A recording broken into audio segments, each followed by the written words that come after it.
pasti tidak aneh dengan kata disintegrasi, yang berarti disintegrasi adalah keadaan tidak bersatu padu yang menghilangnya keutuhan atau persatuan serta menyebabkan perpecahan.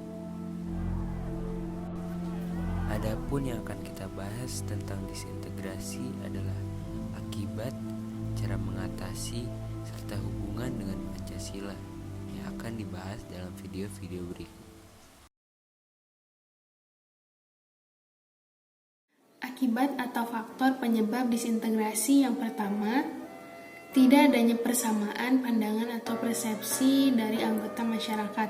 Yang kedua, tingkah laku warga masyarakat cenderung melanggar dan melawan berbagai aturan yang ada di lingkungan masyarakat.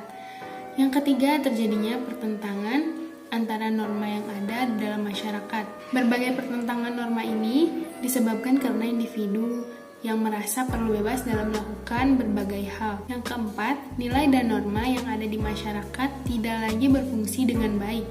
Akibatnya, kehidupan masyarakat menjadi tidak teratur dan berlaku dengan seenaknya sendiri. Yang kelima, hilangnya komitmen bersama untuk mencapai tujuan dalam lingkungan masyarakat. Apabila komitmen dalam masyarakat ini hilang, maka tujuan yang hendak dicapai secara bersama ini akan sulit untuk diperoleh. Yang keenam, terjadi proses sosial disosiatif. Proses sosial disosiatif merupakan tindakan yang dapat menimbulkan perpecahan karena pengaruh persaingan yang tidak sehat. Akibatnya, hal ini memicu disintegrasi bangsa karena merasa tidak ada lagi bentuk kesamaan dan rasa toleransi juga telah hilang.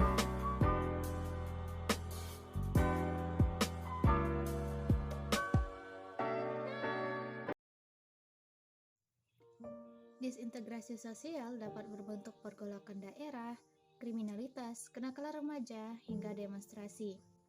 Gejala umum dari disintegrasi sosial dapat kita lihat yang ditandai dengan yang pertama, sebagian masyarakat tidak mematuhi norma dan aturan yang berlaku. Yang kedua, terdapat silang pendapat di antara anggota masyarakat. Yang ketiga, karisma serta wibawa pemimpin dirasa mulai memudar. Dan yang terakhir, sanksi dan hukuman tidak dilaksanakan dengan benar. Maka, upaya yang dapat kita lakukan untuk mencegah disintegrasi sosial yaitu menggemakan kembali Pancasila sebagai landasan kehidupan hingga ke seluruh lapisan masyarakat. Yang kedua, hendaknya tokoh dan elit politik dapat memberi dan menjadi contoh bagi masyarakat, bukan hanya fokus kepada kepentingan partai politik atau kelompok mereka.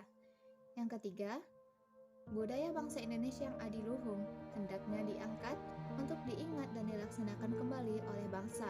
Dan yang terakhir, menghilangkan unsur curiga-mencurigai antara perangkat dan unsur-unsur bangsa.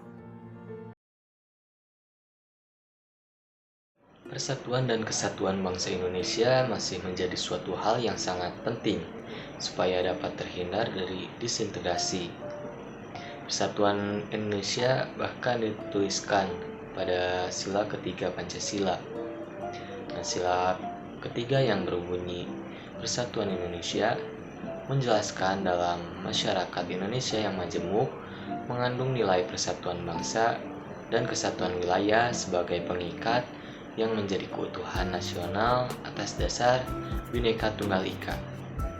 Nilai tersebut menempatkan kepentingan bangsa dan negara di atas kepentingan pribadi atau golongan tertentu yang diserasikan dalam rangka kepentingan bangsa dan negara.